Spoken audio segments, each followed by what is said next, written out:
अगर तुम महिलाओं को ना आरक्षण दोगे तो महिला तड़का थारी वोट क्यों देंगी भाई? सारी महिला गुस्सा में से, और कोई भी अगर कोई भी इलेक्शन होगा राहुल को कोई वोट नहीं देगी। मोदी ने कहीं इतनी सीट दिलवाएंगे राहुल कैसे की जरूरत ना पड़े। जो बीजेपी महिलाओं को सम्मान देना चाहती थी, उनकी हर चीज़ में भागीदारी 33% करना चाहती थी, लेकिन कांग्रेस को ये मंजूर नहीं था। नुकसान, उनको कहीं ना कहीं नुकसान का डर था, इसलिए उन्होंने ये बिल पास नहीं होने दिया। कांग्रेस पार्टी देखिए खींच न सकती है न ढकेल सकती है। उनका बस एक ही मुद्दा है कि अगर मोदी जी और हमारी सरकार कुछ भी अच्छा करती है तो हम उसका उल्टा करेंगे। नमस्कार, मैं हूं माही सिंह और आप देख रहे हैं द न्यूज़ पेपर। जिस तरीके से विपक्ष ने महिला आरक्षण के बिल को ठुकरा दिया, उसके बाद तमाम सवाल उठने लगे। उसके बाद भारतीय जनता पार्टी ने कहा कि उन्होंने महिलाओं के लिए बहुत कुछ किया, लेकिन जो विपक्षी पार्टियां हैं वो लोकतंत्र के नाम पर कहीं ना कहीं महिलाओं की जिंदगियों के साथ खिलवाड़ करती हुई नजर आ रही है। कुछ महिलाएं हमारे साथ हैं, इनसे जान लेते हैं। आज विरोध भी जमकर किया। मैम, क्या लगता है कि कांग्रेस पार्टी ने इस बिल का विरोध क्यों किया होगा? क्योंकि उन्हें डर लगता है। मुझे लगता है कि ये उस मंज़र को भी सोच के कि जहाँ पार्लियामेंट का दरवाज़ा खुलते हुए, जहाँ विधानसभा का दरवाज़ा खुलते हुए जब महिलाओं का पार्टिसिपेशन 33% के रूप में देखते हुए, मुझे लगता है उन्हें कहीं ना कहीं इस बात का डर ज़रूर लगा है। क्योंकि ये सिर्फ भारतीय जनता पार्टी की बात नहीं हो रही, ये बात प्रत्येक राजनीतिक दल की बात हो रही है, ये हर विपक्षी दल की बात हो रही है, ये हर एनडीए की सरकार की बात हो रही है, जहाँ सभी महिलाएं जो राजनीति कर रही हैं, जहाँ से ये सोच शुरू होती है कि कोई बच्ची घर में अगर टीवी देख रही है या पढ़ रही है अर्थशास्त्र, उसको लगता हो कि मैं भी पार्लियामेंट के दरवाजे तक पहुंचने की मेरे लिए एक रास्ता खुलता है, जहां 33% का रिजर्वेशन जब महिलाओं के लिए स्थापित होता है, एक दम मिलता है, एक बल मिलता है कि हाँ, मेरी बात, मैं अपनी बात भी कह सकती हूँ। मैं भी पब्लिक पॉलिसी डिसीजन मेकिंग में अपने शब्दों के साथ, अपने बुद्धि विवेक के साथ अपनी दो बात कह पाऊँगी। आपने आज उस अधिकार को मारने की कोशिश करी है, आपने इस देश को गति देने की कोशिश में रोकथाम किया है। प्रियंका गांधी ने खुल के कह दिया कि उन्होंने लोकतंत्र को बचाया है। जो परसिमन लाके ये चालाकी करने की कोशिश कर रहे थे कि हर राज्य में 50 साल तक भारतीय जनता पार्टी की सरकार बनी रहे, ये बिल्कुल उनका सोच विचार गलत है और इनका कैलकुलेशन भी गलत है। जातीय जनगणना 2011 में होना था। जब 2021 की बारी आई तब कोविड आ गया। कोविड से भारत देश संभलते हुए आगे बढ़ा। जब कास्ट सेंसेक्स की तैयारी, क्योंकि हम बहुत बड़ा देश है, हमारी जनसंख्या इतनी बड़ी है, हम विश्व में सबसे आगे पहुंच चुके हैं, तो कास्ट सेंसेक्स की जब बात होती है, हर चीज़ की प्रक्रिया उसको पूरा करने में कम से कम 2 से 2.5 साल का समय तो लगेगा। तो जब 27 तक आते आते आपका कास्ट सेंसेक्स और अगर डिलिमिटेशन की बात कही गई प्रधानमंत्री जी ने, तो क्या गलत कहा गया? क्या साथ में ये काम नहीं होना चाहिए? होना चाहिए ना, क्योंकि आप इतना तंत्र जो आपका लग रहा है, जहाँ पैसे का संसाधन, जहाँ व्यक्ति का संसाधन, जहाँ राजनीतिक दलों का संसाधन और जो कर्मचारी काम कर रहे हैं उनका भी संसाधन, आप क्या बार बार ये एक्सरसाइज करेंगे? बिल्कुल नहीं करेंगे आप। 2023 में तो बोले कि जब महिला आरक्षण बिल लाने की कोशिश की जा रही थी तो क्यों नहीं लेके आए? हम तो सपोर्ट में खड़े थे।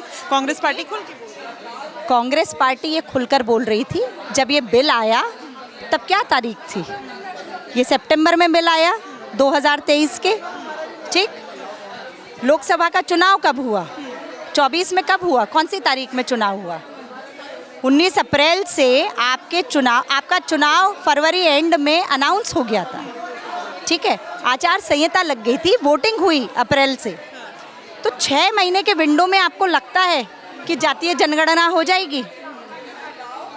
आपको लगता है कि जातीय जनगणना हो जाएगी और 6 महीने के अंदर सारा पूरा आपका डिलिमिटेशन भी हो जाएगा और आप बिल का इम्प्लीमेंटेशन कर देंगे? कैसी बात करती है आप? लेकिन मैम, ये भी तो कैलकुलेशन गलत है। मैंने आपसे कहा, मैंने आपको तथ्यों के साथ कह दिया। कम से कम ये प्रक्रिया 2-2.5 साल की है और ये तुरंत अभी तो नहीं अप्लाई हो रहा। ये तो 29 की बात हो रही है, आज से 2.5-3 साल बाद की बात, 3 साल बाद की बात हो रही है। तो क्यों नहीं? जब 3 साल में जब कास्ट सेंसेक्स हो जाएगा, आपकी डिलिमिटेशन हो जाएगी, बिल पारित हो चुका है 33 में, तो क्यों नहीं होगा? क्यों नहीं 29 में चुनाव के दौरान 33% के रिजर्वेशन के साथ में सीट बढ़ती हुई महिलाएं आती हुई पार्लियामेंट में बुरी लग रही है? आप खुद सोचिए और इस बारे में थोड़ा सा सोच करके फिर मुझे ठीक है, यहाँ पर और भी लोग हैं, इनसे भी जानते हैं। मैम, क्या लगता है कि बीजेपी की जो नीयत और नियति है, जैसा कांग्रेस पार्टी बार बार आरोप लगा रही है कि ये वोट बैंक की राजनीति है, आपको क्या लगता है? बिल्कुल वोट बैंक की राजनीति नहीं है, ये महिलाओं के सम्मान की बात थी कि जो बीजेपी महिलाओं को सम्मान देना चाहती थी, उनकी हर चीज़ में भागीदारी 33% करना चाहती थी, लेकिन कांग्रेस को ये मंजूर नहीं था। नुकसान, उनको कहीं ना कहीं नुकसान का डर था, इसलिए उन्होंने ये बिल पास नहीं होने दिया। तो बार बार ये कहा जा रहा है कि लोकतंत्र जो है वो खतरे में है। इस तरीके से Bharatiya Janata party vote bank को साधने के लिए 50 साल तक वो किसी राज्य में ना हारे, इसलिए महिलाओं का वोट बैंक साधने के लिए इस तरीके का आरक्षण लेके आए। नहीं, ऐसा कुछ नहीं है। नुकसान इसमें कांग्रेस का निश्चित था। उन्हें लगता था कि वैसे तो ये 2023 में ये पास हो ही चुका था बिल, और ये बिल भी दो इसकी कंडीशंस थी कि सेंसस होना है, डिलिमिटेशन होना है और उसके बाद ये लागू होना है। तो ये जब तय था, लेकिन बाद में कांग्रेस को शायद लगा कि डिलिमिटेशन होगा तो हमारी सीटों में खतरा हो जाएगा, तो अब इन्होंने ये दुविधा जो डाली है कि हम इसको लागू नहीं होने देंगे। आपको नहीं लगता कि ये मैम, आप क्या सोचते हो कि ये 2-3 राज्यों को मिला के और 2-3 कानूनों को मिलाकर महिला आरक्षण का भी उसमें एक एजेंडा चला दिया भारतीय जनता पार्टी? नहीं, ऐसा कुछ भी नहीं है। पार्लियामेंट था तो जो भी महत्वपूर्ण मुद्दे थे हमेशा एक साथ 2-3 आते हैं। It's nothing new. लेकिन इसमें तो यही बोला राहुल गांधी, प्रियंका गांधी खुल के कह रही है कि लोकतंत्र पे, डेमोक्रेसी पे जितना बड़ा खतरा भारतीय जनता पार्टी। कैसा खतरा? क्या पॉइंट है उनके खतरे का? बोले परसिमन जो लेके परसिमन तो बहुत ज़रूरी है। जब हमें स्वतंत्रता मिली और 1952 का पहला चुनाव हुआ, उस समय पॉपुलेशन क्या था, आज क्या है? तो क्या एक ही MP MLA इतने बड़े लोगों को देख सकता है, जस्टिस नहीं कर सकता है? तो परिसीमन करना और सीट्स बढ़ना तो बहुत ज़रूरी है। This is known as delegation of authority and work. तो उनको लगता है पढ़े लिखे नहीं है, समझ ही नहीं है उनको। कह रहे हैं 33% अगर देना भी है तो जितनी सीटें हैं अभी जो करंट में सीटें हैं उतने में ही दे दें। इतना ज़्यादा घुमा फिरा के देने की क्या ज़रूरत? घुमाओ फिरा की बात ही क्या है? दोनों चीज़ कह रहे हैं। एक तो रिप्रेजेंटेशन भी बढ़ेगा, इट्स गुड। अगर ज़्यादा सीटें होगी तो रिप्रेजेंटेशन बढ़ेगा ना, तो इसमें क्या प्रॉब्लम थी उनको पास करने में? प्रियंका गांधी बार बार ये कहती हैं कि लड़की हूँ, लड़ सकती हूँ। क्या लगता है कि जानबूझ के महिलाओं को पीछे धकेला गया है या खींचा गया है कांग्रेस पार्टी की तरफ? कांग्रेस पार्टी देखिए खींच न सकती है न ढकेल सकती है। उनका बस एक ही मुद्दा है कि अगर मोदी जी और हमारी सरकार कुछ भी अच्छा करती है तो हम उसका उल्टा करेंगे। वो कुछ भी अच्छा आता है, उन्होंने तो फौजियों तक पर इल्ज़ाम लगाए, तो उनसे हमें यही उम्मीद थी। जैसे इसके पहले भी जब भारतीय जनता पार्टी 2023 में ये बिल लेके आई थी, उसी समय पास कर देती। अभी इतना खींचने की ज़रूरत क्या थी? अगर उनकी नीयत इतनी साफ थी, कानून बिल एकदम साफ सुथरा था, तो इतना ज़्यादा एग्जैजरेट करके अब तो कांग्रेस पार्टी फंस गई, ना इधर की रही ना उधर की रही। पास नहीं किए, लेकिन अपने पार्टी में तो वो महिलाओं को उचित रिप्रेजेंटेशन दे ही रहे हैं। अब उन्होंने क्यों नहीं किया उस समय में, तो इतना दूर का मुझे याद नहीं है। मैं पढ़ूंगी तो पता चलेगा व्हाट वाज द रीज़न। हाँ, तो आपको क्या लगता है कि जो कांग्रेस पार्टी है महिलाओं के हित में है या नहीं? नहीं है हित में। अजमेर में जो कांड हुआ था उस समय कांग्रेस ही थी ना, अगर याद होगा तो। स्कूल गर्ल्स के साथ कितना दुराचार हुआ था। हित में नहीं है। अगर उन्होंने इस बिल का समर्थन नहीं किया तो मैं उनकी दादी, आपको मैं बताती हूँ, मैं बहुत बड़े पॉलिटिकल फैमिली से हूँ, मोतिहारी के। आज Radha Mohan Singh member of parliament है। मेरी मदर थी उनके पहले, श्रीमती प्रभावती गुप्ता, चंपारण की धरती पर 7 बार MLA बनी। कब बनी? 1952 का जब पहला विधानसभा चुनाव हुआ, केसरिया बाहुबलियों को, कम्युनिस्ट को हरा कर 7 इलेक्शन जीती। मेरे दादाजी ने उनको मजबूत किया और वो कांग्रेस पार्टी थी। अच्छी महिलाएं थी, अच्छे लोग थे। श्रीमती इंदिरा गांधी बनी, तो ये सोनिया गांधी वगैरह जब से आए हैं वो तो महिलाओं का पर ही कतर रहे हैं। वो तो अपनी दादी को भी भूल गए। कांग्रेस में आप नाम देख लो, एक से एक महिलाएं थी। आज कौन है उनके पास? उनका मुद्दा महिलाओं को पीछे ढकेलना और मोदी जी के हर बात का खंडन करना है। कह रहे हैं ओबीसी महिलाओं को पॉपुलेशन के हिसाब से उनका रिप्रेजेंटेशन होना चाहिए। 2011 में भी उनको मौका मिला था, उन्होंने ये चीज़ नहीं की। तो इसके पीछे As an individual and educated person, I condemn any kind of reservation. That's my independent view. I don't like reservation. आप पढ़ने का मौका दीजिए, अच्छा वातावरण दीजिए, रोजगार दीजिए, लेकिन रिजर्वेशन इस कंट्री को सिर्फ बांटता और तोड़ता है। तो देखिए, रिजर्वेशन जो है इस कंट्री को बांटता और तोड़ता है। और भी लोगों से जानने का प्रयास करते हैं कि वो क्या कुछ कहते हैं। मैम, क्या कहना चाहेंगी ये जो रिजर्वेशन को लेकर आज आप लोग इकट्ठा हुए हैं, कि क्या लगता है कि ये जानबूझ के कांग्रेस पार्टी के द्वारा किया गया? हाँ बेटा, ये जानबूझ के कांग्रेस पार्टी ने कराया से। अगर ये बिलियो पास हो गया ना तो फिर थारी बूझ ना रहेगी। मोदी ने देंगे सब वोट, लेकिन उसको ये नहीं पता अगर तुम महिलाओं को ना आरक्षण दोगे तो महिला तड़का थारी वोट क्यों देंगी भाई। सारी महिला गुस्सा में से, और कोई भी इलेक्शन होगा राहुल को कोई वोट नहीं देगी। मोदी ने कहीं इतनी सीट दिलवाएंगे राहुल कैसे की जरूरत ना पड़े। ऐसा क्यों? ऐसा इसलिए क्योंकि मोदी काम करे से 370 हटा दी। कितने काम करे हैं मोदी जी ने, 3 तलाक का वो हटवा दिया। तो मोदी जी सा कोई ही बताएं, कोई भी सा प्रधानमंत्री नहीं है जिसने इतना काम करे हो।